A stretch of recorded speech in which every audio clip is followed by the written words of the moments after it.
దేవాతి దేవునికి చేరువచ్చిన దేవుని పిల్లలైన వారందరికీ క్రీస్తు నామం పేరట నా శుభాభివందనాలు తెలియజేస్తున్నాను. దేవాతి దేవుడు ఆయన తన వేద గ్రంథంలో నుండి మనతో మాట్లాడటానికి ఇష్టపడుతూ ఆయన వ్రాయించిన 66 పుస్తకాల సముదాయంలోని అన్నిటిలో చాలా క్లిష్టమైన పుస్తకమని భావించే చిట్ట చివరి పుస్తకం ప్రకటన గ్రంథంలో వ్రాయబడిన సందర్భాలు అండ్ రాస్తున్న భాషా శైలి కంటే కొస్త కఠినమైన సరళ భాషను ఉపయోగించడం అనేది మనం చూస్తూ ఉంటాం. కనుక అర్థం చేసుకోవడానికి కాస్త సమయం పడుద్ది. అలాంటి పుస్తకాన్ని మనం చాలా తేలికగా అర్థం చేసుకోవడానికి ప్రభు తన కృప చూపించాడు. కనుక లైట్లో వేయండి అమ్మ, లైట్లో వేస్తే నాకు అందరూ కనబడతారు, లేకపోతే కొంతమంది మేధావులు ఉంటారు, వాళ్ళు కనపడరు. లైట్లు వేయాలి, రైట్. అండ్ దేవుడు ఏర్పాటు చేసిన పుస్తకాన్ని బట్టి అందులో వ్రాయబడిన ప్రతి పదము కాస్త మిగిలిన 65 పుస్తకాల కంటే కాస్త విభిన్నమైన సరళలో మనకు కనబడుతూ ఉంటుంది. ఇలా విభిన్నమైన సరళలో కనబడుతున్న ఈ పుస్తకాన్ని అర్థం చేసుకోవడం కాస్త కష్టతరమే. చాలామంది పెద్ద పెద్ద మేధావులు, పండితులు ఈరోజు దీన్ని అర్థం చేసుకోవడానికి, దీని మీద వ్యాఖ్యానం చేయడానికి కూడా కాస్త భయపడతారు. దాని డాక్టర్ గుండె స్పెషలిస్ట్ ఎలాగో, ఊపిరితిత్తులకి స్పెషలిస్ట్ ఎలాగో, బోన్స్కి స్పెషలిస్టులు ఎలాగున్నారో, అలాగే క్రైస్తవ బోధకుల్లో ప్రకటన గ్రంథానికి కూడా స్పెషలిస్టులు ఉన్నారు. అని ఇక వాళ్ళు రాసే వ్రాతలు, వారు చేసే వ్యాఖ్యానాలు మనకి పుస్తకాలు సరిపడవు. 2 మార్కులకు వచ్చిన అడిగితే 100 మార్కులకు వచ్చిన రాసినట్టుగా వాళ్ళ వివరణలు ఉంటాయి. కనుక ఏ వివరణలోనూ చాలా వివరణలో పొంతన అనేది ఉండదు. వాస్తవానికి మనం ఆలోచిస్తే నిజంగా అంత కష్టతరంగా ప్రకటన గ్రంథాన్ని వ్రాసాడంటే మిగిలిన 66 పుస్తకాల కంటే, మిగిలిన 65 పుస్తకాల కంటే ప్రకటన గ్రంథమే చాలా ఈజీగా ఉంటుంది. ఎందుకంటే మిగిలిన 65 పుస్తకాలలోని సారాంశమే ప్రకటన గ్రంథంలో పెట్టాడు. మిగిలిన 65 పుస్తకాలను మనం పఠించగలిగితే 66వ పుస్తకమైన ప్రకటన గ్రంథం చాలా ఈజీగా ఉంటుంది. అసలు ఎందుకు అలా వ్రాసాడు అన్నప్పుడు, అలంకార రూపకంగా వ్రాయబడిన గ్రంథం. 7 కొమ్ములు 10 తలలు అంటాడు, దాని భావం అర్థం కావాలి. యేసుక్రీస్తుని పోలుస్తూ వేకువ చుక్క, ఉదయ నక్షత్రం అని చెబుతాడు, దాని భావం అర్థం కావాలి. అండ్ యేసుక్రీస్తు వారిని గొర్రె పిల్లతో పోల్చాడు, సత్య సాక్షి అన్నాడు, సత్య స్వరూపి అయిన ఆత్మ అన్నాడు. వీటన్నిటిని మనం ఆలోచిస్తున్నప్పుడు వాటి భావం ఏంటో మనకు తెలియాలి. సంఖ్యలతో పోల్చాడు, 666 ముద్రని, అండ్ 1,44,000 మంది జనాంగం అని, ఇలా అంకెలతో పోల్చి కూడా మాట్లాడాడు. ఆ అంకెల సారాంశం ఏంటో అర్థం కావాలి. ప్రకటన గ్రంథాన్ని అక్షరార్థంగా మనం ఆలోచిస్తే చాలా ఇబ్బందికరమైన పరిస్థితులు వస్తాయి. అండ్ దీనిలో స్త్రీతో పోల్చి మాట్లాడతాడు, క్రూర మృగం అన్నాడు, భయంకరమైన ఘటసర్పం అని పోల్చి మాట్లాడటం అనేది మనం చూస్తాం. ఈ పోలికలన్నీ మనం ఆలోచిస్తున్నప్పుడు తెలుగు గ్రామటికల్ కొంచెం నాలెడ్జ్ ఉండాలి. అలంకారాలు ఉంటాయి తెలుగులో, రూపక అలంకారం అని ఉంటుంది. ఒక వస్తువును మరొక వస్తువుతో పోల్చి మాట్లాడటం అండ్ రూపంతో పోల్చి మాట్లాడటం అనేది మనం చూస్తూ ఉంటాం. ఉపమాన అలంకారాలని, శ్లేషోక్తి అశ్లేష అలంకారాలు, ఏవో అలంకారాలు ఉంటాయి. ఇలాంటి అలంకారాలలో రూపక అలంకార రూపంలో వ్రాయబడిందే ప్రకటన గ్రంథం. ఈ గ్రంథాన్ని ఈజీగా అర్థం చేసుకోవాలంటే మిగిలిన 65 పుస్తకాలు మనకు అర్థమైతేనే కానీ ఈ గ్రంథం మనకి అర్థం కాదు. అందుకే ఈ గ్రంథాన్ని దర్శన గ్రంథం అని కూడా సంబోధించారు. 1 ప్రకటన, 2 దర్శన గ్రంథం. ఎందుకంటే ఇందులో జరగబోయే వాటి దర్శన రూపాలను యోహాను గారికి దేవుడు చూపించాడు కనుక దీన్ని దర్శన గ్రంథం అని కూడా సంబోధించడం అనేది ఈరోజు పరిపాటిగా మారింది. ఇక ఈ ప్రకటన గ్రంథంలో వ్రాయబడిన సందర్భాలను మనం ఆలోచిస్తున్నప్పుడు ఇందులో జరిగిన సందర్భాలు ఉన్నాయి, జరగబోతున్న సందర్భాలు ఉన్నాయి, జరిగిపోయిన సందర్భాలు కూడా ఉన్నాయి అని గమనించాలి. ప్రారంభంలో దీని గురించి ఏమని మాట్లాడాడంటే ఇవి త్వరలో సంభవింపనై ఉన్నవి అని గ్రంథకర్త ప్రస్తావించడం అనేది మనం చూస్తాం. ప్రకటన గ్రంథం యోహాను గారు రాసిన ప్రకటన గ్రంథం ప్రారంభ అధ్యాయము ప్రారంభ వచనాన్ని ఒకసారి చూస్తే ప్రియులారా, యేసుక్రీస్తు వారు తన దాసులకు కనబరుచుటకు దేవుడు ఆయనకు అనుగ్రహించిన ప్రత్యక్షత. ఈ సంగతులు త్వరలో సంభవింపనై ఉన్నవి అని చెప్పాడు. ఈ సంగతులు ఏం చేయబడ్డాయట? త్వరలో సంభవింపనై ఉన్నవి. అండ్ కొన్ని పాత్రలు తీసుకుని దేవదూత సముద్రంలో పారవేయటం అనేది అండ్ కొన్ని జరిగాయి, కొన్ని జరగబోతున్నాయి. జరిగిపోయిన వాటి గురించి మనం ఇప్పుడు ఇంకా సంభవిస్తాయి అని ఆలోచించడం ఎంత అవివేకమవుతుందో. అండ్ ఈ బైబిల్లో ఉన్న ఈ 66వ పుస్తకమైన ఈ గ్రంథంలో సంగతులు సంభవించబోతున్నాయి అనగానే ఏవి సంభవించబోతున్నాయో మనకు తెలియాలి. అన్నీ సంభవించేటివి కావు. అండ్ సంఘాలకు లేఖలు రాశాడు, దేవదూతలు మాట్లాడించాడు, యేసుక్రీస్తు యొక్క స్వారూప్య స్వభావాలు, ఆయన మృతుడై తిరిగి లేచాడన్న సందర్భాలు రాయించాడు, ఆయన సిలువ వేయబడ్డాడన్న సందర్భాలు కూడా ప్రకటన గ్రంథంలో ఉన్నాయి. ఇవన్నీ జరుగుతాయా అంటే జరిగిపోయినాయి. కనుక సంభవించినవి ఉన్నవి అనగానే అన్నీ సంభవిస్తాయో కొన్ని సంభవిస్తాయని మళ్ళీ మనం తరిచి చూస్తే పుస్తకాన్ని కొన్ని సంభవింపబడిపోయాయి, కొన్ని సంభవించడానికి సిద్ధంగా ఉన్నాయి అని ప్రతి ఒక్కరు కూడా గ్రహించేవారుగా ఉండాలి.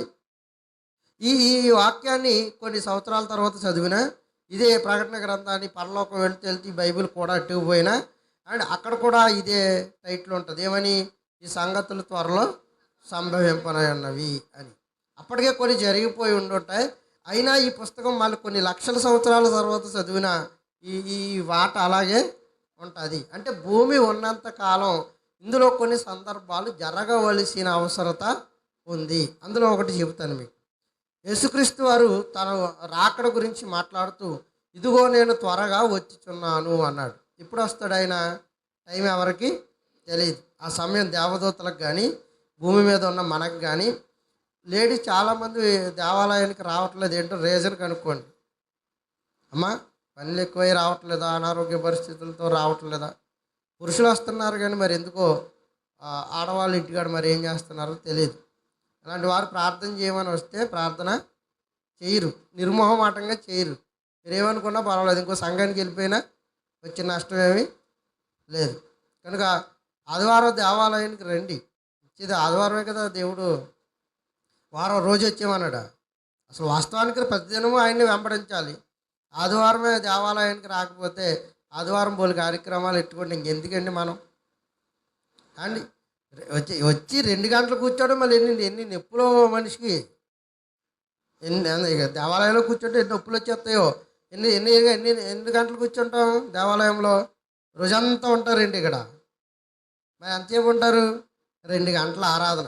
ఈ 2 గంటల ఆరాధనలు వాక్యం వినేటప్పుడు సగం మంది, పాటలు పాడేటప్పుడు సగం మంది, అండ్ మరి ఇంకా చాలా కార్యక్రమాలు ఉంటాయి కదా మనకి దేవాలయంలోకి వచ్చిన తర్వాత.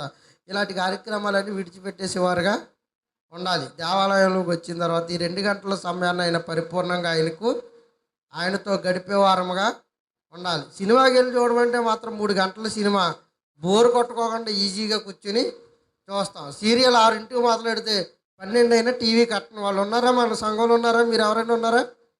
సరే, ఉంటే నిలబండి చూస్తున్నామండి. లేరా? మంచిది. 12 అయినా కట్టరు సీరియల్లో. దేవాలయంలోకి వచ్చి కూర్చుంటే మాత్రం మరి నొప్పి ఏంటో నాకు అర్థం కాదు. ఎంత ఎంత ప్రయాసపడిపోతారో. ఇంటికాడ ఎంత పైన అయినా చేస్తారు కానీ దేవాలయంలోకి వచ్చి కూర్చోవడం ఇది ఏమైనా పైన? ఇక్కడ కష్టమా? చెప్పింది వినటమే. వినటానికి కూడా అబ్బా ఎంత ప్రయాసం అండి బాబు. కనీసం పుస్తకం తీసి ఒక్క లైన్ అయినా చదువుతామా? ఏదైనా పేపర్ దొరికితే అరగంట గంటలు చదువుతాం పేపర్లు దొరికితే. అండ్ కనుక ప్రార్థించేవారుగా ఉండాలి. ప్రార్థన చేయాల్సిన అవసరత ఈరోజు సమాజానికి చాలా చాలా ఉంది. వచ్చిన అమ్మతో ముచ్చట్లు వేయకోకుండా ఆ సమయాన్ని ప్రార్థనలో గడపడం నేర్చుకోండి. మనల్ని మనం మౌల్డ్ చేసుకునేవారుగా ఉండాలి. అండ్ ఇక యేసుక్రీస్తు వారు తన వేద గ్రంథంలో రాయించిన మాటను మనం ప్రకటన గ్రంథం నుండి పరిశీలించగలిగితే ప్రియులరా, 7వ అధ్యాయము ప్రకటన గ్రంథం 7వ అధ్యాయం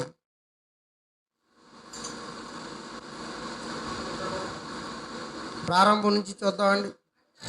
అటు తరువాత భూమి యొక్క 4 దిక్కులలో 4 దేవదూతలు నిలిచి ఉండి, భూమి మీదనైనను సముద్రము మీదనైనను ఏ చెట్టు మీదైనను గాలి వేచుకుండునట్లు భూమి యొక్క 4 దిక్కుల వాయువులను పట్టుకుని ఉండగా చూచి తిని, మరియు సజీవుడగు దేవుని ముద్ర గల వేరొక దూత సూర్యోదయ దిశ నుండి పైకి వచ్చుట చూచి తిని, భూమికిని సముద్రమునకును హాని కలుగచేయుటకై అధికారము పొందిన ఆ దూతలతో ఈ దూత, మేము మా దేవుని దాసులను వారి నొసళ్ళ యందు ముద్రించు వరకు భూమికైనను సముద్రముకైనను చెట్లకైనను హాని చేయవద్దని బిగ్గరగా చెప్పెను. మరియు ఆ నొసళ్ళ మీద ముద్రింపబడిన వారి లెక్క చెప్పగా వింటిని. ఇశ్రాయేలు గోత్రములన్నిటిలో ముద్రింపబడిన వారు 144,000 మంది అన్నాడు. ఇక్కడ జాగ్రత్తని మనం పరిశీలిస్తున్నప్పుడు ప్రియులారా, దేవదూతలు ఏదో ముద్ర వేస్తాయని పడుకోకండి. ఎవరు చెప్పని సందర్భాలు చాలా విలువైన సందర్భాలు. ఏమండి, దేవదూతలు ఎవరు మా దేవుని పిల్లలైన వారి నొసళ్ళ మీద ముద్ర వేస్తాయని, ఈ ముద్ర ఉన్నవారు మాత్రమే రక్షించబడతారని పూర్వకాలంలో దీని కొరకు వ్యాఖ్యానాలు చేసిన వ్యాఖ్యానకర్తలు ఏమని రాశారంటే, అండ్ ఈ ముద్ర ఉన్నవారు మాత్రమే రక్షించబడతారని, ఈ ముద్ర లేనివారు శిక్షించబడతారని, వారికి మరణం అనేది రాదని, సముద్రం దగ్గరికి వెళ్తే చాపలాగా అయిపోద్దంట, ఉరితాడు దగ్గరికి వెళ్తే అండ్ ఉరితాడు కనుమరుగైపోద్దని, ఇలా చాలా వ్యాఖ్యానాలు చేయటం అనేది మనం చూసాం. ఇక నిజంగా ఆ ముద్ర వారి మీద, వారి నొసళ్ళ మీద ఉన్న ఆ ముద్ర ఏంటి, ఆ ముద్ర వేయాల్సిన అవసరం ఏముంది, ఆ ముద్ర ఉన్న వారికి మాత్రం ఏ హాని ఎందుకు కలగదు అని మనం ఆలోచిస్తే, ముద్ర అనగానే మీకు ఏం గుర్తుకొస్తుంది? సీల్ స్టాంప్ మీద డ్వాక్రా సంఘాలు పాస్బుక్ మీద వేసి ముద్ర కాదు, అది కూడా ముద్రే. కానీ ఆ ముద్ర గురించి ఈయన మాట్లాడలేదు, ఆ స్టాంపు గురించి కాదు, ఈ డాక్యుమెంట్ మీద ఉన్న స్టాంపు గురించి కాదు. దేనినో ముద్రగా పోల్చి మాట్లాడుతున్నాడు, దేనినో ముద్రగా పోల్చి మాట్లాడుతున్నాడు. అని అప్పుడప్పుడు మనం కూడా చాలామంది ఒక ముద్ర వేసుకున్న జీవితాలు ఈరోజు సమాజంలో మనకు కనబడతాయి. దొంగ అనేది వాడికి ఏంటది, అదొక ముద్ర. ముద్ర అనగానే మళ్ళీ దొంగ అని స్టాంప్ వేసుకుని అండ్ పైన ఇక్కడ కట్టుకుని నేను దొంగని అని రాసుకుని రాడు. దొంగ కూడా ఎలాగ ఉంటాడు, మనలాంటి మనిషిలాగా ఉంటాడు. కనుక వాడికి స్టేషన్లో వాడికి ఒక పలకెట్టి అని ఒక స్టాంప్ వేసి ఒక నంబర్ పెట్టి, ఖైదీ నంబర్ పెట్టి, వీడు దొంగ అనే స్టాంప్ వాడికి వేస్తాడు. వీడు దొంగకున్న ముద్ర. అలాగే చాలా ముద్రలు ఉన్నాయి, డ్వాక్రా సంఘాలు ఉన్నాయి, డ్వాక్రా సంఘాలు ముద్ర లోన్లు ఉన్నాయి. ఇందాక ముద్ర గురించి వివరించు అని గూగుల్లో కొడితే ముద్ర లోన్ ఎలా తీసుకోవాలని వచ్చింది నాకు. ఏంటి లోన్ అంటే డ్వాక్రా సంఘం లోన్ అంటే, అది ఏ లోన్ అది? డ్వాక్రా సంఘం యొక్క లోను. ముద్రా లోన్లు ఎలా తీసుకోవాలి, ఎవరు ఎలిజిబిలిటీ, ఎవరు దానికి అర్హులు, దానికి ఏ పత్రాలు కావాలని వచ్చింది. మరి నీ తల్లి ఇది కాదు, ముద్ర గురించిన పరిపూర్ణ విశ్లేషణ అని అడిగాను. అని అడిగితే అప్పుడు ముద్ర గురించి ఏమని విశ్లేషణ ఇచ్చిందంటే, అది కొన్ని వస్తువులకు సంబంధించింది, అది సమస్త శరీరానికి కూడా, సమస్త శరీర అవయవాలకు కూడా సంబంధించింది ముద్ర అని దాని విశ్లేషణ, దానికి తెలిసిన విశ్లేషణ కంప్యూటర్ అనేది ఇవ్వటం జరిగింది. ఇక ఇలా ముద్రలు దొంగ అని, వ్యభిచారని, పాపాత్ముడని, మోసగాడని, ఇలా సమాజంలో ముద్ర స్టాంప్ వేయించుకున్న వారి జీవితాలు మనకు కనబడుతూ ఉంటాయి. ఇక్కడ ఆ ముద్రలన్నిటినీ కాక యేసుక్రీస్తు వారు అనే ముద్ర, దేవుని నామం అనే ముద్ర ఎవరి నొసటి మీద అయితే ఉంటుందో వారు మాత్రమే రక్షింపబడతారు అని, వారు మాత్రమే రక్షించబడతారని మనం చదువుకున్న గ్రంథంలో మనం చూస్తాం. 7వ అధ్యాయం ప్రారంభంలో భూమి యొక్క 4 దిక్కుల్లో 4 దేవదూతలు నిల్చున్నారట. అంటే తూర్పున ఒకటి, పడమర ఒకటి, ఉత్తరాన్న ఒకటి, దక్షిణాన్న ఒకటి. ఇదే కదా భూమి యొక్క 4 దిక్కులు ఎవరున్నారు? 4 దేవదూతలు నిల్చున్నారు. సముద్రం మీద కానీ, చెట్టు మీద కానీ గాలి వీచకుండా భూమి యొక్క 4 దిక్కుల వాయువులను వాళ్ళు ఏం చేశారట? పట్టుకున్నారంటే బంధించారు. మరియు సజీవుడకు దేవుని ముద్ర గల వేరొక దూత సూర్యోదయ దిశ అంటే ఉత్తరం, క్షమించండి, తూర్పు నుంచి సూర్యోదయ దిశ నుండి పైకి వచ్చి నేను చూచి తిని భూమికిని సముద్రమునకును హాని కలగజేయుటకై దేవుని చేత అధికారము పొందిన ఆ నలుగురు దూతలతో ఈ సూర్యోదయం నుండి లేచిన దూత, మేము మా దేవుని దాసులను వారి నొసళ్ళ యందు ముద్రించి వరకు భూమికైనను సముద్రముకైనను చెట్లకైనను హాని చేయవద్దని బిగ్గరగా చెప్పిందట. నువ్వు ఎలాంటి నిర్ణయం తీసుకోవద్దు, చెట్లకు కానీ భూమికి కానీ సముద్రానికి కానీ నువ్వు ఎలాంటి హానికరమైనది చేయొద్దు. ఎందుకంటే దేవుని ముద్ర అనేది వారి పిల్లల నొసళ్ళ యందు ముద్రించే వరకు మీరు ఎలాంటి నిర్ణయము తీసుకోకుండా వారికి చెప్పి, అండ్ వారి చేత ఆ నామందు వారి నొసళ్ళ మీద ఆ నామము ముద్రించే వరకు మీరు ఏం చేయండి, వెయిట్ చేయండి అంది. ఇంతగా ఈ నామము ఈ నామము వారి నొసళ్ళ మీద ముద్రించబడిన వారు ఎవరు అని మనం ఆలోచిస్తే వారు ఎవరో కాదు, వారు ఇశ్రాయేలీలే అని కింద ఆన్సర్ చెప్పాడు. వారు ఇశ్రాయేలీలే. పడుకుంటున్న వారిని ఒకసారి లేపుదాం. అండ్ వారు అమ్మా వారు ఇశ్రాయేలీలే. 4వ వచనంలో, మరియు ఆ దేవుని ముద్ర ముద్రించబడిన వారి లెక్క చెప్పగా నేను వింటిని. ఇశ్రాయేలీల గోత్రములన్నిటిలో ముద్రింపబడిన వారు 144,000 మంది జనాంగం. ఎవరి మీద ఉంది ఈ ముద్ర?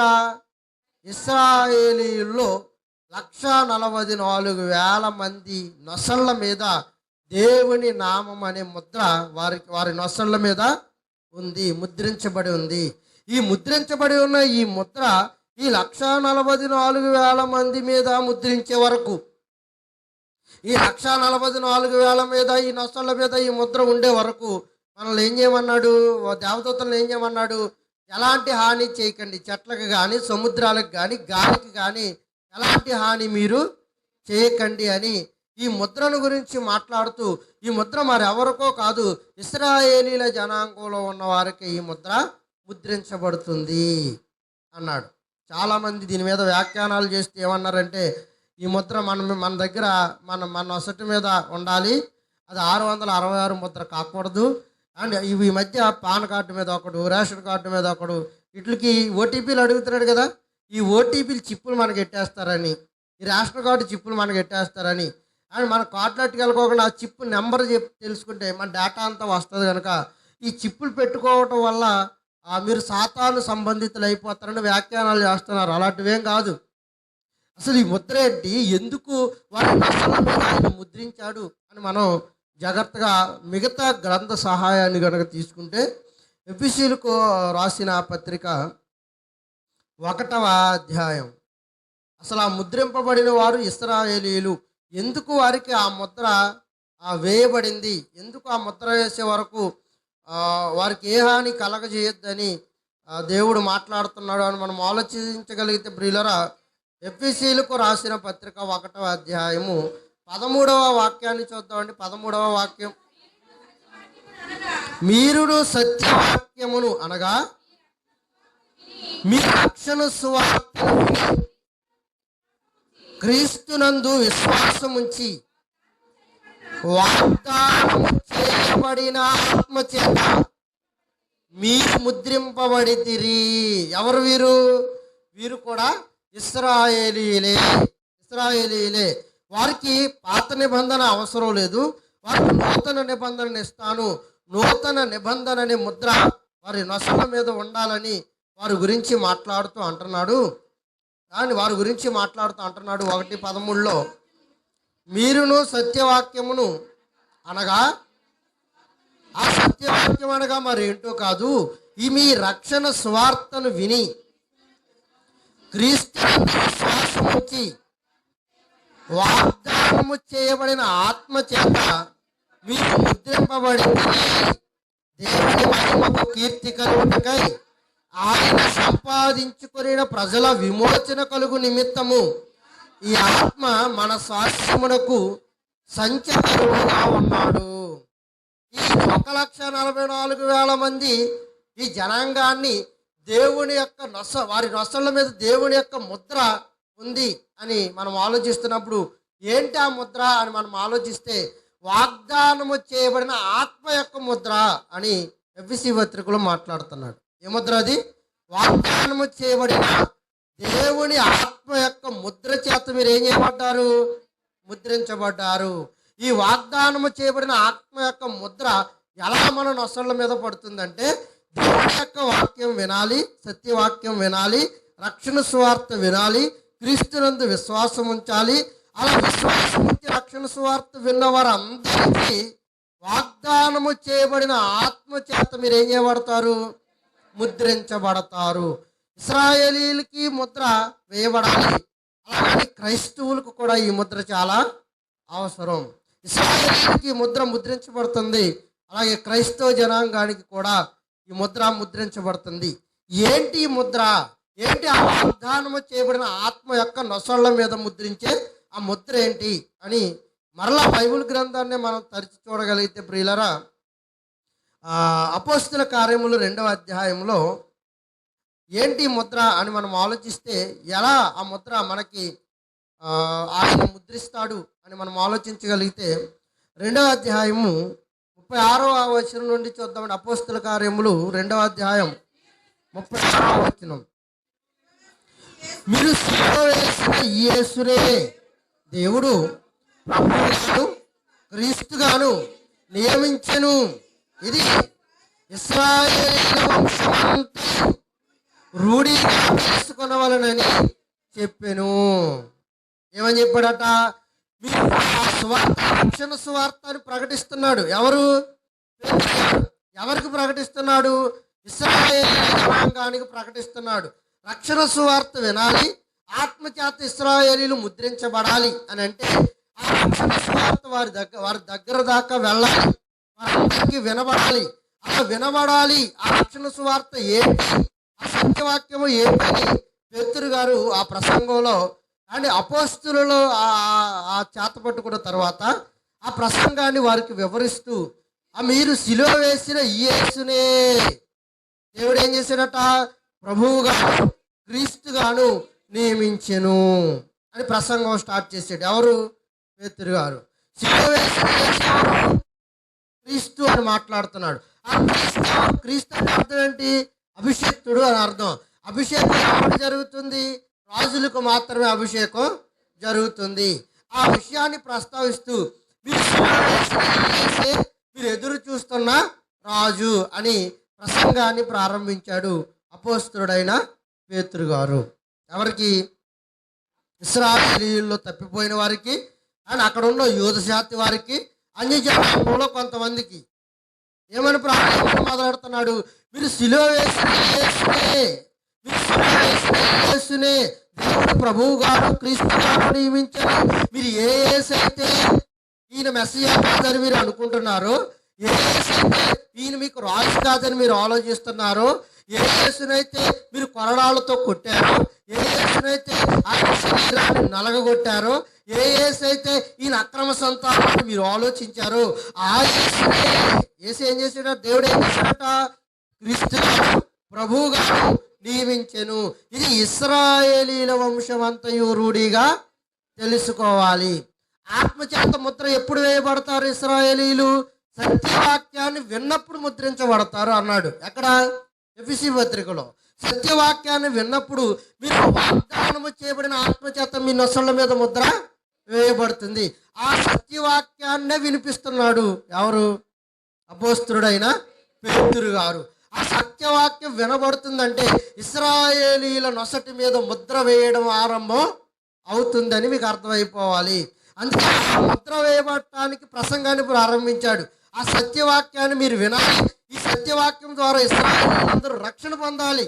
ఎందుకంటే ఇశ్రాయేలీలు యేసు స్వరక్షకుడిగా అంగీకరించిన జనాంగం, ఇశ్రాయేలీలు యేసు మెస్సియా అంగీకరించిన జనాంగం, ఇశ్రాయేలీలు యేసు మెస్సియా అంగీకరించని జనాంగం.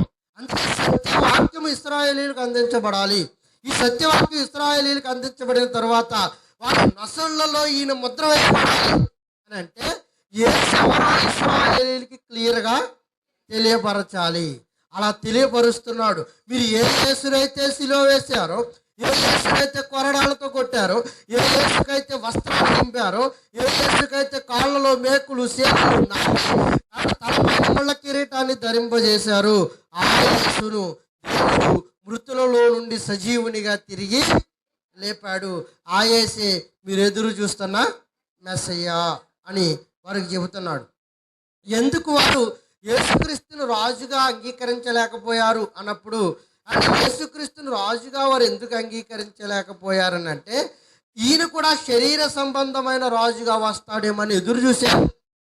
అంటే ఒక దావీదు వచ్చినట్టు, ఒక సొలొమోను వచ్చినట్టు, ఒక రెహబాము వచ్చినట్టు, ఒక సిద్కియా వచ్చినట్టు, ఒక కొన్యా వచ్చినట్టుగా ఈయన కూడా ఇశ్రాయేలీయుల్లో శరీర సంబంధమైన రాజుగా వస్తారేమని ఎదురు చూశారు.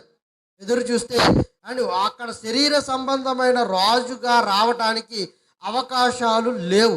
ఎందుకు లేవంటే, క్రీస్తు శకం 70లో బబులోను సామ్రాజ్యం ఇశ్రాయేలీల దేవాలయం మీద రెండవ దాడి జరిగించిన తర్వాత, అండ్ ఈ రెండవ దాడి జరిగించిన తర్వాత రాజ్యం యొక్క అధికారం ఎవరికి వెళ్ళిపోయింది? బబులోను సామ్రాజ్యానికి వెళ్ళిపోయింది. తర్వాత గ్రీకులకు వెళ్ళిపోయింది. తర్వాత మాదీయులకు వెళ్ళిపోయింది. చిట్ట చివరిగా రోమా సామ్రాజ్యానికి అధికారం వెళ్ళిపోయింది. మరి ఇప్పుడు శరీర సంబంధమైన రాజు మరి ఎవరిని కూర్చోబెడతారు? ఇప్పుడు వీళ్ళందరూ బానిసలు అయిపోయారు. రాజు లేడు, రాజ్యాధికారం లేదు. రాజు లేక రాజ్యాధికారం వీళ్ళ చెంత లేనప్పుడు శరీర సంబంధమైన రాజుని ఏ కుర్చీ మీద కూర్చోబెడతారు? ఇశ్రాయేలీల జనాంగం. అందుకే కొన్యా అనేవాడు చివరి ఇశ్రాయేలీలకి తరువాత సిద్కియాని రాజుగా చేశారు. కానీ కొన్యా అనేవాడు యెకొన్యాకు పుట్టిన యెకొన్యా వాడి పేరు, వాడిని కొన్యాగా పిలువబడ్డాడు. కొన్యా అనేవాడు చిట్ట చివరి రాజు. కొన్యా తర్వాత మరి ఆ సింహాసనం మీద కూర్చోవడానికి అవకాశాలు ఉన్నాయంటే అవకాశాలు లేవు. ఎందుకు లేవంటే, బబులోనులు, మాదీయులు, పారసికులు, రోమీయులు వారి మీద దండెత్తి రాజ్యాధికారాన్ని వారి చేతిలోనికి తీసేసుకున్నప్పుడు ఇక్కడ దావీదు వంశం నుండి కానీ యోధా గోత్రం నుండి కానీ సింహాసనాన్ని అధిరోహించే శరీర సంబంధమైన రాజులు అక్కడతో ముగించుకుపోయారు. మరి రాజు వస్తాడని ఎదురు చూస్తున్నారు వీళ్ళు. యెకొన్యా దగ్గరేమో రాజ్యపాలన ఆగిపోతుంది, మాకు రాజు కావాలని ఎదురు చూస్తున్నారు. కొన్యా దగ్గర రాజ్య పరిపాలన ఆగిపోతుంది. కొన్యా తర్వాత వీళ్ళు పరిపాలించడానికి అవకాశం లేదు. వీళ్ళు బానిసత్వంలోకి వెళ్ళిపోయారు. బానిసత్వంలోనికి వెళ్ళిపోయిన తర్వాత వీళ్ళ అధికారానికి మీరు పాలించండి అని ఏ రోజు అంటాడు? మీరు బానిసలుగానే ఉండండి, రాజ్యపాలన మేము చేసుకుంటాం అంటాడు. అలా బానిసత్వంలో ఉన్నప్పుడు, రాజ్యపాలన తెగిపోయినప్పుడు కాలము పరిపూర్ణమైంది. అప్పుడు యేసుక్రీస్తు భూమి మీదకి వచ్చాడు. వచ్చిన యేసుక్రీస్తుని వెతుకుతున్న అండ్ జ్ఞానులు ఏమన్నారో తెలుసా? యూదులకు రాజుగా పుట్టినవాడు ఎక్కడున్నాడు? అప్పటికి వీళ్ళు బానిసత్వ చెరలో ఉన్నారండి. ఇంకా అప్పటికి చెరలో ఉన్నారు. చెరలో ఉన్నప్పుడు వీళ్ళు వచ్చి యూదులకు రాజుగా పుట్టినవాడు ఎక్కడున్నాడు అనగానే హేరోదులో కలవరం, అక్కడ ఉంటున్న రోమా సామ్రాజ్యంలో కలవరం, అక్కడ ఉంటున్న యోధ జనాంగంలో కలవరం ఆరంభమైంది. అమ్మో, మళ్ళీ వీళ్ళు ఏమన్నా సామ్రాజ్యాన్ని ఏర్పాటు చేశారా, మన మీదకి ఏమన్నా దండెత్తి మళ్ళీ రాజ్యాన్ని వాళ్ళ హస్తగతం చేసుకుంటారని అని భయం చెందారు. ఆ రాజు ఎక్కడున్నాడో చంపించేమని ఆజ్ఞ జారీ చేసేది. అది మనందరికీ తెలిసిన విషయమే. అండ్ ఈ రాజు ఎక్కడున్నాడో చంపేమని ఆజ్ఞ జారీ చేసిన తర్వాత అసలు యేసుక్రీస్తు శరీర సంబంధమైన రాజా అంటే, నా రాజ్యం ఇహ సంబంధమైనది కాదు. యెకొన్యాలాగా, దావీదులాగా, రెహబాములాగా, సొలొమోనులాగా నేను శరీర సంబంధమైన రాజ్యాన్ని స్థాపించను. నా రాజ్యం వేరు, నా ముద్ర వేరు, నా అధికారం వేరు, నా రాజ్య సంస్థానంలో నాకున్న పిల్లలు వేరు. పరలోక రాజ్యం సమీపించి ఉన్నది, మీరేం చేయండి?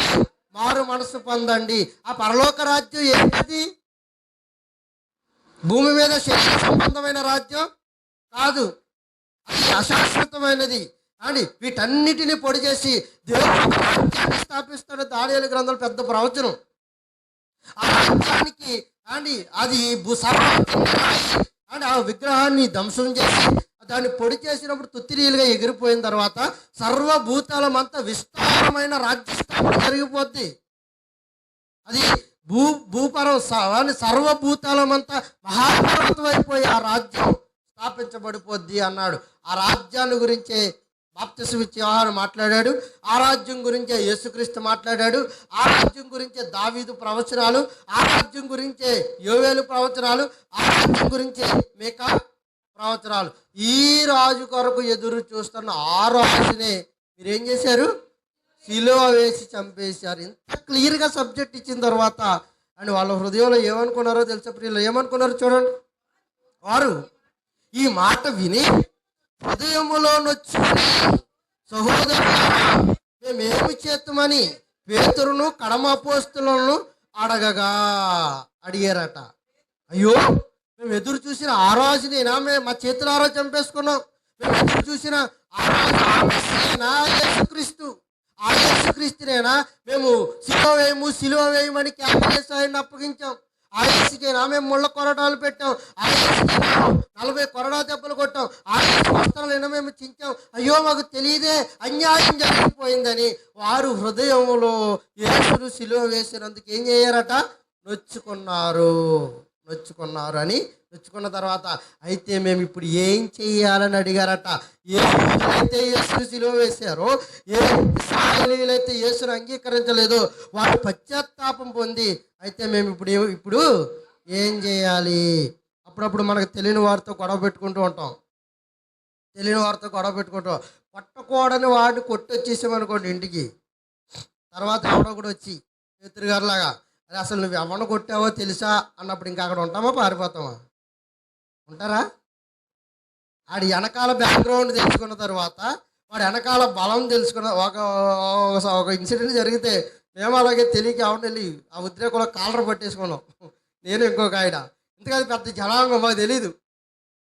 అమ్మో ఎంతమంది ఆ వాక్యులు ఆ చెయ్య వంగట్లేదు మాకు. ఇద్దరు ఏనుగురాని మనిషినట్టు మెలితిప్పుతుంటాడు, చెయ్య వంగట్లా అని. వాడికి పెద్ద జనాంగం ఉన్నారు. వీళ్ళ కంట్లో పడితే మనం బూడిదైపోతారు అనుకున్న తర్వాత, పట్టేసుకున్న తర్వాత, అది పట్టుకోకముందు ఆలోచిస్తే చాలా బాగుండి అనిపించింది. ఇక ఆ నైట్ నిద్ర పడితే నాకు ఏమో ఏ కర్రలు వేసి పెట్టేది, మనం ఏం చేయగలం? మనం ఎవరిని కొట్టలేము, తిట్టలేము, ఏమో అనలేము. ప్రార్థన చేయండి రా బాబు అంటే గంటలు చేయగలం, కానీ ఎవరైనా కొట్టండి రా బాబు అంటే కొట్టలేము, తిట్టలేము. చూసినా, ఎవడైనా తెలియని వాడిని కొట్టేసిన తర్వాత మనకి ఏమనిపిస్తుంది? అమ్మో, మనం కొట్టినవాడు చాలా బ్యాక్గ్రౌండ్ ఉన్నవాడు. అలా రే నువ్వు ఎవరు కొట్టావో తెలుసా అని అడిగిన వాడిని అడుగుతావు. ఏమని అడుగుతావు? ఇప్పుడు ఏం చేయమంటారా అంటావు. ఎందుకంటే సలహా వాడి దగ్గరే ఉంటుంది. కొట్టేసేవానికి సలహా పట్టుకొచ్చాడు కదా, మరి ఏం చేయమంటావు అన్నప్పుడు సలహా ఇస్తాడు. పేతురు గారిని కూడా అలాగే సలహా అడుగుతున్నారు. కొట్టేసి వచ్చిన తర్వాత, ఆయన సిలువేసి వచ్చేసిన తర్వాత, అమ్మో అంత మహనీయుడినా మేము చంపేశాం అని తెలుసుకున్న తర్వాత, అయితే ఇప్పుడు ఏం చేయాలి? ఎవరి కాళ్ళు అట్టుకోవాలి అని, ఎక్కడైనా మేము దాక్కోవాలా అని అడిగినప్పుడు, మీరు అలా దాక్కోవాల్సిన అవసరత లేదు. ఆయన దగ్గర ఉన్న ఆయుధాలు పట్టుకుని ఆయన మిమ్మల్ని ఏం చేసేవాడు కాడు. విల్లు పట్టుకోడు, కత్తి పట్టడు, కర్రె పట్టడు, ఈటే పట్టడు. మిమ్మల్ని చంపడానికి ఆయన సంసిద్ధంగా లేడు. అలా చంపేసేవాడు కాడు ఆయన. అయితే మేము ఏం చేయాలని అడిగినప్పుడు ఆయన ఏమంటున్నాడు చూడండి. మీరు మనసు పొంది పాపక్షమాపణ నిమిత్తము ప్రతి యేసుక్రీస్తు నామమున బాప్తిస్మము పొందండి. మీరు ఏం చేయండి? ప్రతి పాపక్షమాపణ వారికి రండి. ఇదిగో నువ్వే వాడు అని, నువ్వు మా పాపాల కొరకు సిలువ వేయబడ్డావు అని, నువ్వు సర్వోన్నతుడైన దేవుని కుమారుడు అని మీరు అందరూ ఒప్పుకొని మారు మనసు పొంది బాప్తిస్మం పొందండి. అప్పుడు పరిశుద్ధాత్మను వరము మీరు పొందుదురు. అంటే దాని అర్థం ఏంటో తెలుసా ప్రియులరా? అప్పుడు దేవుని నామం మీ నొసళ్ళ మీద ముద్రించబడద్దే, అప్పుడు మీరు తప్పించబడతారు. మీకు అర్థమవుతుందా పాఠం? అమ్మా, దేవుని నామం అనే ఆ నామాన్ని మీరు ధరించాలంటే ఇప్పుడు ఏం మీకు అర్థమైపోతుంది. మారు మనసు పొందాలి, యేసు నామములో పాపక్షమాపణ పొందాలి, ఆయన రక్తంలో కడగబడితే ఆ ముద్ర మనకి స్టాంప్ వేస్తాడు అని మీకు అర్థమైపోతుందా? ఈజీగా అర్థమైపోతుంది, చాలా తేలిక అర్థమైపోతుంది. అంటే ఎప్పుడు మనకి ముద్ర వేయబడుతుంది ఆయన నామంలో అంటే, మీరు మారు మనసు పొందండి, ఆయన నామంలో పాపక్షమాపణ పొందండి, అప్పుడు బాప్తిసం అనే ఆ పరిశుద్ధాత్మ అనే వరం మీరు పొందుతారు. మీకు వాగ్దానము చేయబడిన ఆత్మచేత మీరు ముద్రింపబడతారు. మీకు అర్థం కావడానికి ఎఫెసీ పత్రికలో ఏముంది? వాగ్దానము చేయబడిన ఆత్మచేత మీరు ముద్రింపబడితే అని ఉంది. మీరు వాగ్దానము చేయబడిన ఆత్మచేత ముద్రించబడాలంటే తండ్రి యొక్క కుమారుని యొక్క పరిశుద్ధాత్మ నామంలో మీరు ఏం చేయాలి? బాప్తిస్మము తీసుకోండి అన్నాడు. అలా బాప్తిస్మం తీసుకున్న తరువాత సంఘంలో చేర్చబడ్డారు ఎవరు? అపోస్తులు, ఇశ్రాయేలీల జనాంగం అపోస్తుల ద్వారా దేవుని రాజ్యములోనికి చేర్చబడ్డారు. అంటే ఇప్పుడు ఆయన రాజ్య స్థాపన ఆరంభం అయిపోతుంది. ఆయన రాజ్య స్థాపన ఆరంభం అయిపోతుంది. ఏది ఆయన రాజ్యం అనగానే ఆయన రక్తంలో కడగబడిన జనాంగం అంతా ఆయన రాజ్యమే. ఇది సర్వ భూతలం అంతా మహాపర్వతం అయిపోయిందా? అవలేదా? ఇప్పుడు క్రైస్తవులు ఎక్కడ ఉన్నారు? అని పాకిస్తాన్లో ఉన్నారు, బంగ్లాదేశ్లో ఉన్నారు, రష్యాలో ఉన్నారు. చాలా దేశాల్లో సుమారుగా 199 దేశాల్లో ఈయన జెండా ఇంకా ఎగురుతుంది. సర్వభూతలం అంతా మహాపర్వతం అయిపోయిన రాజ్య విస్తరణ. ఆ రాజ్యానికి రారాజు ఎవరు? యేసుక్రీస్తు. అందుకే ప్రకటన గ్రంథంలో అంటాడు, I am the king, I am the lord of lords, king of kings. నేను రాజుల రాజుని, ప్రభువులకు నేను ఎవరిని? ప్రభువుని. ఇదిగో మృతుడనైతిని గాని యుగ యుగములకు నేను ఎవరిని? సజీవుడను, అల్ఫయు నేనే, ఒమేగాయు నేనే అని రాజ్య స్థాపన చేశాడు. ఆ రాజ్య స్థాపనలో మొట్టమొదటిగా ముద్రించబడిన వారు ఎవరయ్యా అంటే ఇశ్రాయేలీల జనాంగం. పేతురు గారి ప్రసంగం ద్వారా దేవుణ్ణి నమ్మని ఇశ్రాయేలీల జనాంగం నమ్మి రక్షణ పొంది 3,000 మంది సార్వత్రిక సంఘం ఆరంభమైంది. సార్వత్రిక సంఘం ఆరంభమైంది. ఇదంతా ఎవరి ప్రణాళిక? ఆ 1,44,000 మంది ముద్రింపబడాలి. దేవుని నొసళ్ళ యందు ముద్ర ఏంటో మీకు అర్థం కావాలి. ఇది స్టాంపు లేక 666 ముద్ర లేక రేషన్ కార్డుకు వచ్చే అండి ఓటీపీలో చిప్పులు పెట్టేస్తాను అంటున్నారు నరాల్లో. ఈ చిప్పులో కాదు, ఆయన రక్తంలో కడగబడటమే ఆయన ముద్రను మన నొసళ్ళ యందు ధరించుకోవడం. ఎప్పుడైతే ఈ ముద్ర ధరించబడుతుందో అండ్ ఆ ముద్రలో పాలి భాగస్తులైన వారికి శ్రమ ఉండదు, ఏడుపు ఉండదు, దుఃఖం ఉండదు. నా పరలోక రాజ్యం ప్రవేశించి పోరాడండి. అక్కడ ఆకలి దప్పులు ఉండవు అండి, అసూయలు ఉండవు, దుర్మార్గాలు ఉండవు, దొంగతనాలు ఉండవు, మోసాలు ఉండవు. దీనులుగా మీరు ఇక్కడ ఉండండి, అక్కడ ధనవంతులు అవుతారు. పరలోక రాజ్యం ఎవరిది? మీరే. ఇక్కడ అండ్ ఆకలి దప్పులు కలిగి ఉండండి, అక్కడ జీవాహారాన్ని మీకు వడ్డిస్తాను, పరలోక రాజ్యం మీదే అన్నాడు. 5వ అధ్యాయం మత్తయి సువార్తలో ఉంటుంది. ఇంటికి వెళ్ళిన తర్వాత చదవండి. ఈ పరలోక రాజ్యంలో ప్రారంభంలో ఎవరిని చేర్చాడు? ఇశ్రాయేలీల జనాంగాన్ని.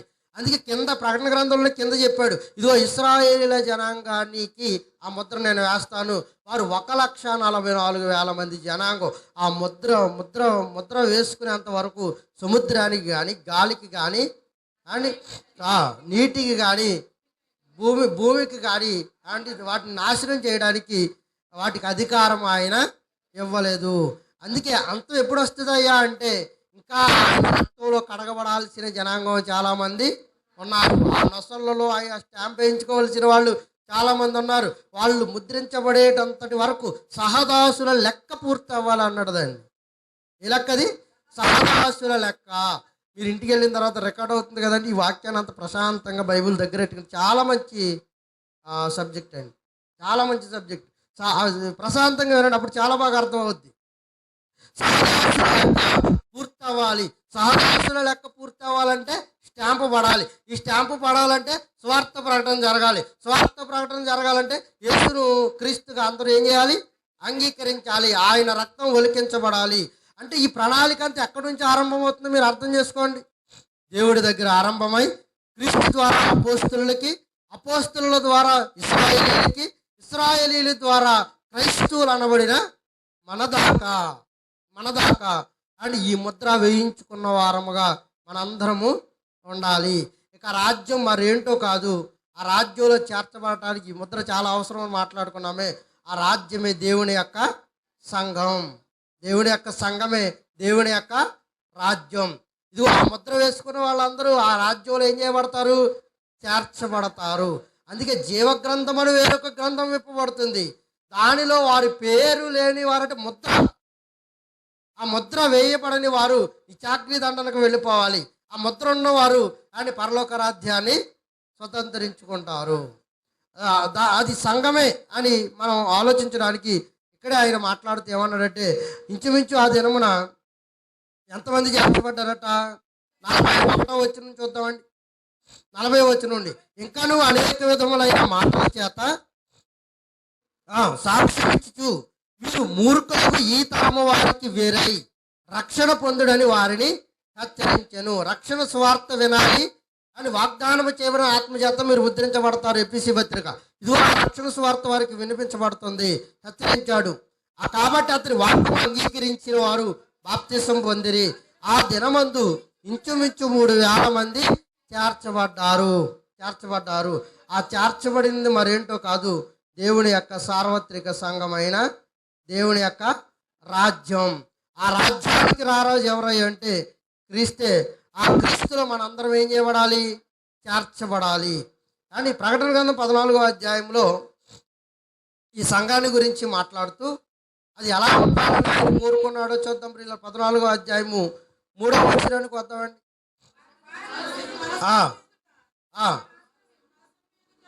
ఆ సింహాసనం ఎదుట 14 ప్రారంభం నుండి చూద్దాం.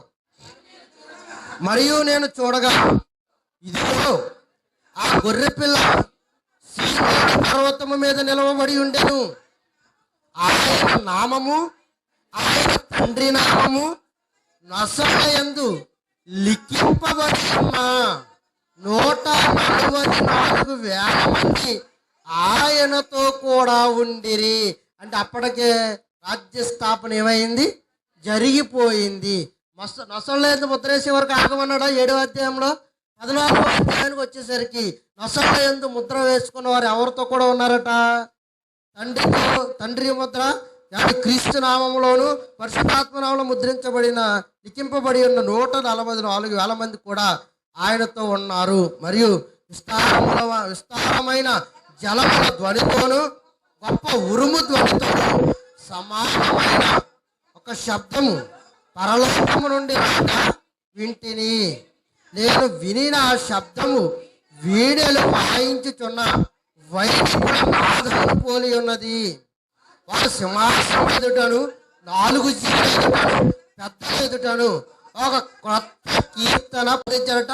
ఆయన ఆరాధించేవారు ఆత్మతోను సత్యముతో తంబూరతోను సితారతోను వేద నాట్యములతోను అని చప్పట్ల కొడుతూ సర్వోన్నతుడైన దేవుడు ఆయన పరిశుద్ధుడు పరిశుద్ధుడు పరిశుద్ధుడని అని అక్కడ పరలోకంలో దేవదూతలు మాట్లాడుతుంటే గడప కమ్ముల పునాదులు గజగజ వణిగిపోతుంటే ఇక్కడ ఈడు వణకడం, వీడికి చలనం ఉండదు. ఇక్కడ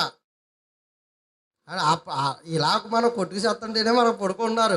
ఇక ఆ సంఘంలోకి వెళ్తే ఇంక మహానుభావులు సాప పట్టుకుపోవాలా, సరే సాపే లేకపోతే ఏ పొరు పట్టుకుపోవాలా. ఎందుకంటే అక్కడ ఈ రోదనత్వాలు ఉండదు, ఈ శబ్దాలు ఉండవు, ఈ కీర్తనలు ఉండవు, వేణలు ఉండవు, గట్టిగా చప్పట్లు కొట్టడం ఉండదు.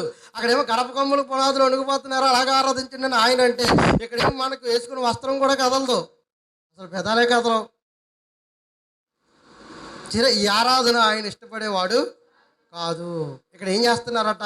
అలా చేర్చబడిన వారు ఏం చేస్తున్నారట? ధ్వనితో. ఎలాంటి ధ్వని అండి? ధ్వని అంటే ఇది ఎలాంటి ఉంటుందా అండి? ఒక జలపాతం ఒక మహాపర్వతం మీద నుండి కింద పడిపోతుంటే ఊరు ఎలాగ ఉంటుందండి? చాలా సన్నంగా అంటదా? ఎలా ఉంటుంది? ఆ శబ్దానికి అబ్బో భయం పడుతుంది. ఆ శబ్దానికి దేవుని అలాగ ఆరాధించాలి. అందుకే కదా మనకు నోరు ఇచ్చాడు, కాళ్ళు ఇచ్చాడు, చేతులు ఇచ్చాడు.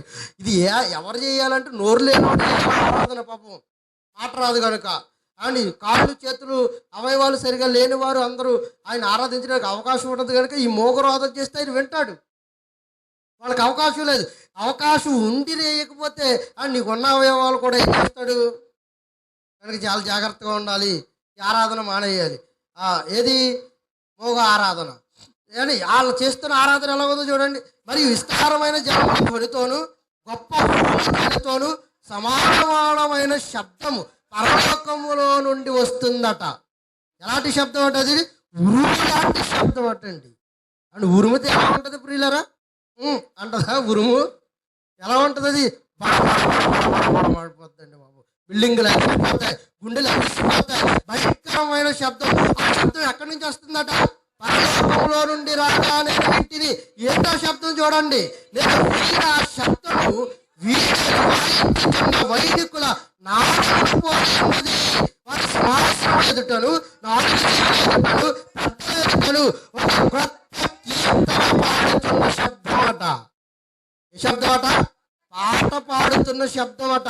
మరి వాయిద్యాలు వాయిస్తే ఇంకా శబ్దం ఎలా ఉంటుంది మీరు ఆలోచించండి. పాట పాడితేనే ఆ శబ్దం వస్తుందంటే, వాయిద్యాలు వాయిస్తే, చప్పట్లు కొడితే, వీణలు వాయిస్తే, తంబుర సితార నాదాలు వాడితే, కొమ్ములాంటి పొరలు వాడితే గడప కమ్ముల పునాదులు ఏమైపోతాయి?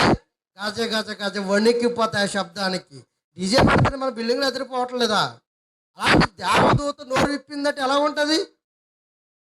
ఎలా ఉంటుంది మీరు ఆలోచించండి. అని అది ఎలా ఉందట ఈయనకి? అమ్మో, ఆ పోలిక చూడండి ఎలా ఎంత గొప్పగా పోల్చాడు. ఒక సముద్రం కింద అడిపోతుంటే వస్తున్న శబ్దం అట, ఒక ఉరుము లాంటి ధ్వని శబ్దం అట. ఏ శబ్దం అంటే ఒక కొత్త కీర్తన పాడుచున్న శబ్దం. అంటే కీర్తన పాడుతూ ఆ శబ్దం రావాలి. మనం కూడా నోరులు పెదిపేవారు ఉండాలి. రైట్. ఒక కొత్త కీర్తన పాడుచున్నారు. భూలోకం నుండి కొనబడిన 144 మంది తప్ప మరి ఎవరును ఈ కీర్తన ఎవరికి రాదు అన్నాడు. ఆ 144,000 మంది మాత్రమే అలాగ ఆరాధించగలరు.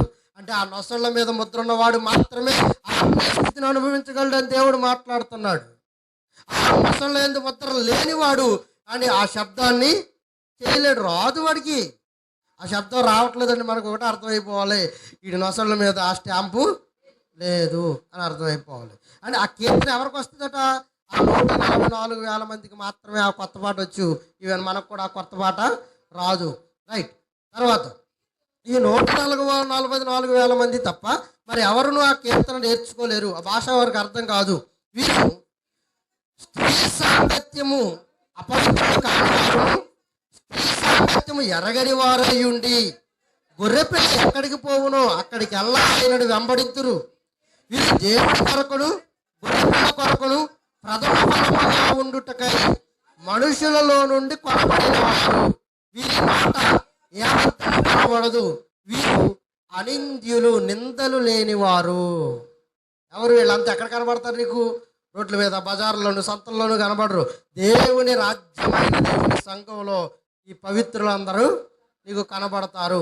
అందుకే వాక్యం బోధిస్తుంది, అబద్ధం ఆడకండి, నిష్కళంకంగా ఉండండి, ముడతలు లేని వారుగా ఉండండి, అసూయలు విడిచిపెట్టండి అని వాక్యం బోధిస్తుంది. అలాంటి పరిశుద్ధపరచబడిన వారు నా సంఘంలో ఉన్నవారు, నా ముద్ర వేయించుకున్న వారు, అలా పరిశుద్ధపరచబడిన వారు, నా ముద్ర స్టాంప్ ఉన్నవారు, అలాంటి పవిత్రులు. అలాంటి పవిత్రులు ఎక్కడ కనబడతారా అంటే దేవుని రాజ్యమైన దేవుని సంఘంలో మాత్రమే అలాంటి పవిత్రులు మనకి కనబడతారు. ఎఫెసీ పత్రిక 5:21 ఎఫెసీ పత్రిక 5వ అధ్యాయము ఆ రాజ్యం ఏంటో చెబుతున్నాడు అక్కడ. అండ్ ఆ రాజ్యాన్ని గురించి మాట్లాడుతూ ఎఫెసీలకు రాసిన పత్రిక 5వ అధ్యాయం 22వ వచనం చూద్దాం. 22వ వచనం, 176వ పేజీ నెంబరు, క్రొత్త నిబంధన 176వ పేజీ నెంబరు, 5వ అధ్యాయం. స్త్రీగా ప్రభువులకు వలె మీ సొంత పురుషులకు లోబడి ఉండుడి. క్రీస్తు సంఘమునకు శిరస్సున పురుషుడు శిరస్సున్నాడు. క్రీస్తు శరీరమునకు రక్షకుడై ఉన్నాడు. సంఘం క్రీస్తుకు లోబడినట్టుగా భార్య కూడా ప్రతి విషయములోనూ పురుషులు మీరు ప్రేమించుడి. అటువలే క్రీస్తు సంఘాన్ని ప్రేమించి, అంటే ఆ సంఘాన్ని ప్రేమించి, అది కళంకమైనను ముడతైనను అట్టి పరిశుద్ధమైనది గాను నిర్దోషమైనది గాను మహిళల సంఘముగాను ఆయన పట్టుకొనవలనని వాక్యముతో స్నానాన్ని పవిత్రపరిచి పరిశుద్ధపరచబడుటకై తన్ను తాను ఆయన చేసినట అప్పగించుకున్నాడు. ఆ సంఘాన్ని పవిత్రపరచడానికి ఆయన రక్తంలో కడగబడి మనం ఏం కావాలి? పవిత్రులము కావాలి. అలా పవిత్రులైన వారికి ఆయన రాజ్య ప్రవేశం, అంటే ఈ సంఘంలోనికి రాయనిస్తాడు. అలా పవిత్రంగా ఉండాలని ఆయన కోరుకున్నాడు. అలా పవిత్రంగా ఉన్నవారు నొసటి మీద మాత్రమే ఈ ముద్ర ఆయన వేస్తాడు. బాప్తిజం తీసుకుని అపవిత్రులు అయిపోయిన వాళ్ళు ఉన్నారు. బాప్తిజం తీసుకున్న ప్రతి ఓడికి స్టాంప్ వేసేస్తాడు అనుకోకండి. బాప్తిజం తీసుకున్న తర్వాత కళంకము కానీ, ముడత కానీ, మచ్చ కానీ, డాగు కానీ మనలో ఏది ఉండకూడదు. పవిత్రమైనదిగా ఉండాలి. దేవుడు చేయమన్నది చేయాలి. చేయొద్దన్న దానికి ఆమడ దూరం మనం పారిపోవాలి. అబద్ధాలకే కానీ, జోదాలకే కానీ, మద్యపానాలకే కానీ, సిగరెట్లు తాగడానికే కానీ, విగ్రహారాధనకే కానీ దేవుడు ఏదైతే చేయొద్దని మాట్లాడాడో ఆ చేయొద్దన్న ప్రతి అంశానికి మనం దూరంగా ఉంటేనే మన మీద, మన నొసళ్ళ మీద ఆ ముద్ర చిరస్థాయిగా ఉండిపోతుంది. లేదంటే ఆ ముద్రను మనం ఖచ్చితంగా చెరిపేసుకొని జాబితాలోనికి వెళ్ళిపోతాం. ఆయన ముద్రలో విప్పుతాడు. దేవదూత ముద్ర గ్రంథం, ముద్ర వేయబడిన ఆ గ్రంథాన్ని విప్పినప్పుడు అందులో మన పేరు ఉండాలంటే సంఘంలో మనం ఎలా ఉండాలి? కళంకము లేని వారిగా, ముడతలు లేని వారిగా, మచ్చలు లేని వారిగా, డాగులు లేని వారిగా ఉండాలి. ఆమె దేవుణ్ణి నమ్ముకుంది, ప్రార్థనకి వెళ్తుంది, కానీ తన బ్రతుకును మార్చుకోలేదు అన్న సాక్ష్యం మన దగ్గర ఉండకూడదు. మన బ్రతుకును మార్చుకుంటారని ప్రభు పక్షాన్ని తెలియజేస్తూ ఆయన ముద్రలు కలిగిన వారిగా ఆయన రాజ్యాన్ని స్వతంత్రించుకోవాలని ఆయన వినుకుడిలో ఈ కొద్ది మాటలు ఆశీర్వదించి దీవించినగాక. అందరూ మోకాళ్ళు వేసినట్లయితే ప్రార్థన చేసుకునే వారుగా ఉందాం. ప్రియులారా, సకల ఆశీర్వచన స్తోత్రములకు కారణభూతుడా మమ్మల కన్న తండ్రి, దేవాని పిల్లలైన వారందరూ నీ మాటలు విన్నారు. ప్రభువా, ఇదిగోనైనా నీ రక్తంలో కడగబడాలని, నీ నామంలో నీ వాక్యం విని రక్షణ పొందాలని, వాక్యం విని రక్షణ పొందిన వారు మాత్రమే రక్షింపబడతారని నీకు లేఖనాలు సెలవిస్తున్నాయి కనుక ప్రభువా, నీ లేఖన భాగాల్లోని వాక్యాలు మేము మాట్లాడుకున్నాం. వివరంలో లోటుపాట్లు తప్పులుంటే మమ్మల్ని క్షమించండి. ప్రభువా, ఇదిగోనైనా అది కళంకము లేనిదిగా, డాగు లేనిదిగా, మచ్చలేనిదిగా, ఇదిగోనైనా సార్వత్రిక సంఘమైన మేము చేర్చబడి ఇదిగో మీ నామంలో ముద్రించబడిన వారం కనుక లోకానికి వేరే బ్రతకాలి, పరిశుద్ధంగా కళంకము లేని వారిగా ఉండటానికి పిల్లలందరికీ సహాయాన్ని అనుగ్రహిస్తారని ఆశపడుతున్నాను. ప్రభువా, ఎన్నో కోరికలు, ఎన్నో ఆశలు, ఎన్నో ప్రణాళికలు కలిగి ఉన్నారు. ప్రతి బిడ్డ యొక్క ప్రణాళిక, ప్రతి బిడ్డ యొక్క రోగాలను ఆలకించమని అడుగుతున్నాను. అయ్యా, ఇదిగోనైనా మేము కేవలం నిమిత్తం మాత్రమే సహాయం కరుణించే దేవుడు, కరుణ చూపించి హత్తుకునే దేవుడు నీవే గనుక ప్రభువా, ప్రియబిడ్డలైన వారందరినీ ఆదరించండి. ఇదిగో వ్యాధిగ్రస్తులను ముట్టండి, మరలా వారానికి నీ సజీవులుగా వారిని తీర్చిదిద్దండి. ఈ సన్నిధాన వార్తలు చేయమని అడుగుచున్నాను. వ్యాధులు, బాధలు, శోధనలు సమస్తము తొలగించండి. ఆయా వ్యాపారాలు, వృత్తులను అభివృద్ధిలోనికి తీసుకురండి. ఉద్యోగాలు చేసుకుంటున్న బిడ్డలకు ఇదిగోనైనా మనశ్శాంతిని, ప్రమోషన్స్ అనుగ్రహించండి. శోధనలు తొలగించి సాధన సహించేవాడు ధన్యుడు గనుక ఆ శోధన ఎలా సహించాలో తగిన జ్ఞానాన్ని మాకు నేర్పించండి. ప్రభు, ఆ వైవాహిక జీవితం కొరకు ఎదురు చూస్తున్న వారు ఉన్నారు, బహుమానాల కోసం ఎదురు చూస్తున్న వారు ఉన్నారు, గృహ నిర్మాణాల కొరకు ఎదురు చూస్తున్న బిడ్డలు ఉన్నారు. అయ్యా, వారికి ఎక్కడ ఏమి సిద్ధపాటు చేసి ఉంచారో సిద్ధపాటు చేసిన ప్రతి సిద్ధపాటును ఇదిగోనైనా వృద్ధిపరచండి. వ్యాపారాలను ఎత్తి పట్టుకోండి. ప్రభు, వారి పాడి పంటలు ఆశీర్వదించండి, దీవించండి, ఫలభరితమైన సాధనాలుగా తీర్చిదిద్దమని అడుగుతున్నాను. ప్రభు, ఇదిగోనైనా నువ్వు గొప్ప దేవుడు. దేవా, ఇదిగోనైనా ఇదిగో దేవాన్ని నిన్ను పలకరించిన ప్రతి వారికి సహాయం చేస్తానన్న దేవుడు. ప్రభా, నీ బిడ్డలను ప్రభు ఆదరించమని అడుగుచున్నాను. నీ ప్రేమే లేకపోతే నేనేమైపోదును, నీ కృపయే లేకపోతే నాకు ఊపిరి లేదయా, నీ ప్రేమే చూపకపోతే నేనేమైపోదును,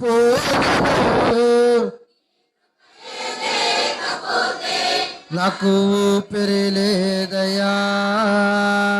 కరుణగల యేసయ్యా, నా జీవితానికి నీవే చాలునయ్యా. కరుణగల యేసయ్యా, నా జీవితానికి నీవే చాలునయ్యా. నీ ప్రేమే చూపకపోతే నేనేమైపోదును, నీ కృపయే చేయకపోతే నాకు ఊపిరి లేదయా. నీ ప్రేమే చూపకపోతే నీ కృపయే లేకపోతే నాకు ఊపిరి లేదయా. నా సొంత ఆలోచనలే నన్ను నయించెను నష్టము. నీకు కలిగిన ఆలోచనలే నాకు లాభమాయను. నా సొంత ఆలోచనలే నష్టము. నీకు కలిగిన ఆలోచనలే నాకు లాభమాయను. ఆలోచనకర్త ఆలోచనకర్త ఆలోచన ఆలోచనకర్త నీ ఆలోచనే నాకు క్షేమమయ్యను.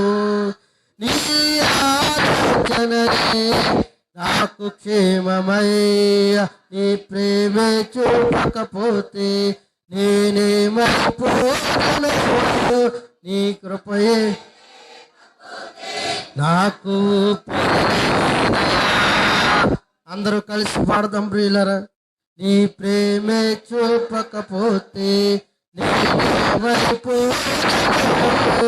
నీ కృపయే నాకు దయా. సకల ఆశీర్వచన స్తోత్రములకు కారణభూతుడా మమ్మల్ని కన్న తండ్రి అయా, నీ బిడ్డలను ఆశీర్వదించండి, దీవించండి.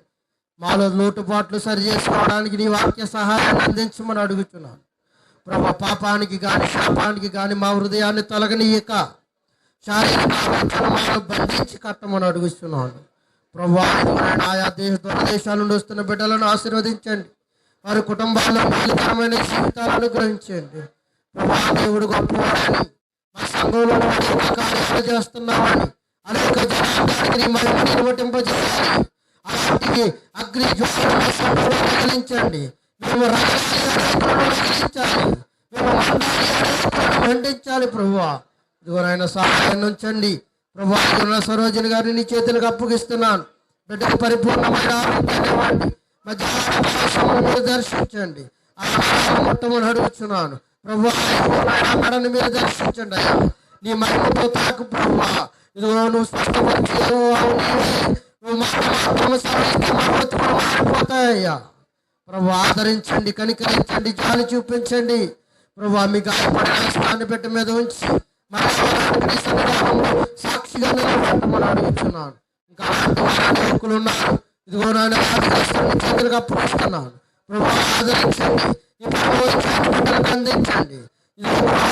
సంసార జీవితం లోటుపాట్లు కలిగిన వాళ్ళు ఉన్నారు.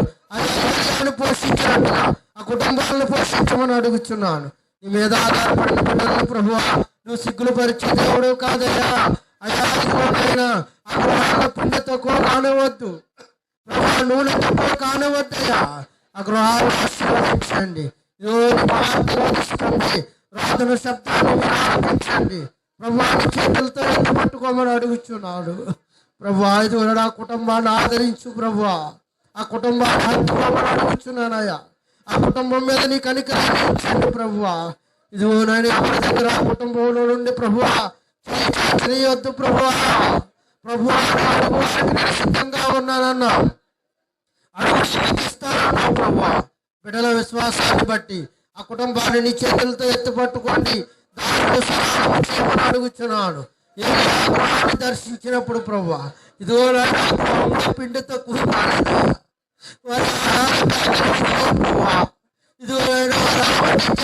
ప్రభువా. నువ్వు వీరి సంతోషించే దేవుడు కాదయ్యా ప్రభువా.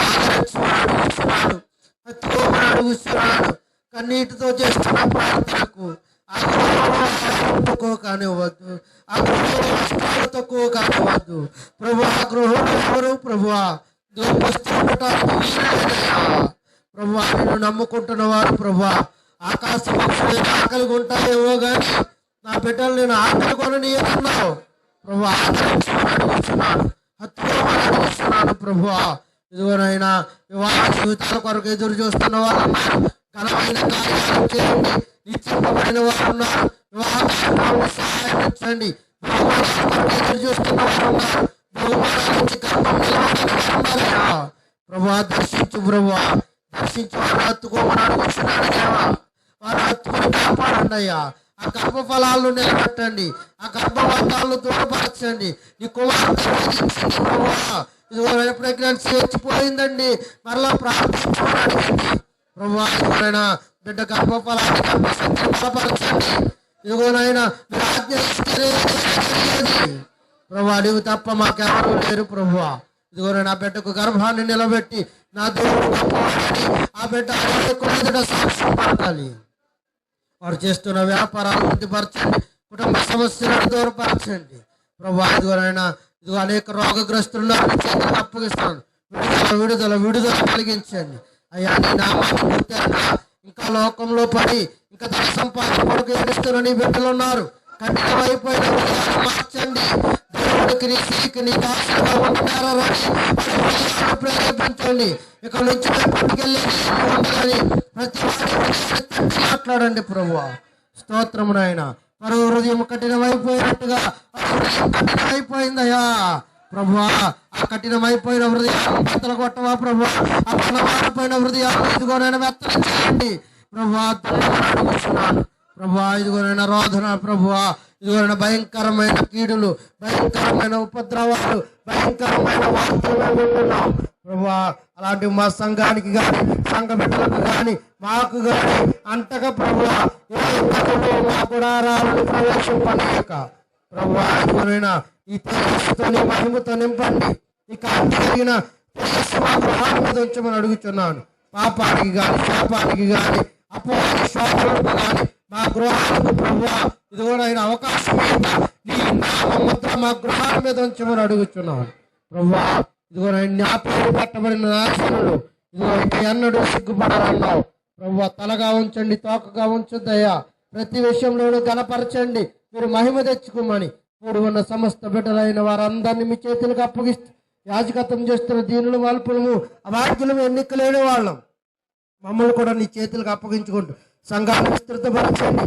అనేక జనాంగాన్ని దేవాలయానికి నడిపించి విస్తారమైన పరిచర్య మాకు అందించమని మమ్మల్ని మేము తగ్గించుకుంటూ మిమ్మల్ని హెచ్చిస్తూ ప్రభావితో చల్లాలమ్మగా ఆత్మశాంతిని చేకూరుస్తారని నీ కుమార్తెను ఈ సన్నిధానంలో చేర్చుకుని సన్నిధానంలో ఆమెతో నిరీక్షించే వరకు ప్రభా ఇదిగోనైనా మాకు ఆదరణ కలిగించమని విడవబడిన కుటుంబానికి వాదార్పు, విడవబడిన రక్త సంబంధికులకు వాదార్పును అనుగ్రహించి వ్యవహారం జరగబడిన కార్యక్రమం అంతట్లో ఈ సహాయ సహకారాలు బిడ్డకు అందిస్తారని ఆ కుటుంబానికి అందిస్తారని ఆశపడుతూ ప్రభా ఆ కుటుంబాన్ని రక్షణ భాగ్యానికి దూరం చేయక ఈ నామాన్ని గుర్తెరిగి బిడ్డ విడిచిపెట్టిన రక్షణ ఆ కుటుంబంలో రక్త సంబంధికులు మోయటానికి సహాయం అనుగ్రహిస్తారని ఆ కుటుంబానికి వాదార్పును అనుగ్రహించమని ప్రభా మమ్మల్ని మేము తగ్గించుకొని ఈ కూడిక ద్వారా సమస్త ఘనత మహిమ ప్రభావాలు మీకే ఆరోపిస్తూ మిమ్మల్ని హెచ్చిస్తూ ప్రభా భద్రపరిచి కాపాడి రక్షించమని తుది ప్రార్థన నాథుడి యేసు వారి నామంలో అడిగి వేడుకొని ప్రార్థిస్తున్నాను మా పరమ తండ్రి.